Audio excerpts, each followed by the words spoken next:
Friends 'big boss' హౌస్‌లోకి నిన్నటి ఎపిసోడ్‌లో మణికంఠ వచ్చాడు గదా! మణికంఠ మొత్తం నబీల్‌కి, గౌతమ్‌కి అలాగే నిఖిల్‌కి నిజాలు మొత్తం బయట పెట్టేసాడు.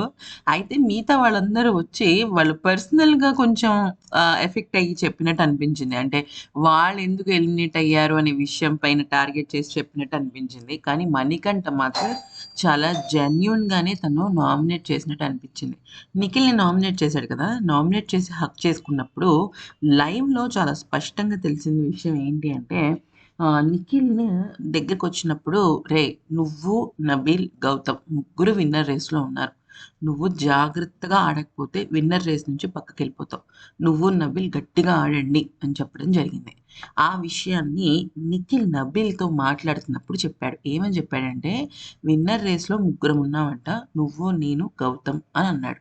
అయితే నబీల్ అన్నాడు, "గౌతమ్ కూడా ఉన్నాడా?" అంటే, "అవును. గౌతమ్ కూడా ఉన్నట్ట. నువ్వు, నేను కూడా ఉన్నాము. గట్టిగా ఆడమంటున్నాడు" అని చెప్పేసి చెప్పాడనమాట. అయితే మణికంఠ ఒక్కడే విన్నర్ రేస్ గురించి చెప్పాడనమాట. అంటే నిఖిల్ గాని, నబీల్ గాని నబీల్ ఏమో నామినేషన్స్‌లోకి రావట్లేదు. నిఖిల్ ఏమో తన ఆట మొత్తం ఎవరెవరి గురించి ఆలోచిస్తూ ఫ్రస్ట్రేట్ అయిపోయి కింద పడిపోతున్నాడు. టాస్కుల్లో కూడా. అలా కాదు కదా! సో, అందుకని మణికంఠ చెప్పాడనమాట. విన్నర్ రేస్‌లో ఉన్నారు జాగ్రత్తగా ఆడండి అని. సో, మొత్తం చెప్పేసేసరికి వాళ్ళకొక క్లారిటీ వచ్చేసింది.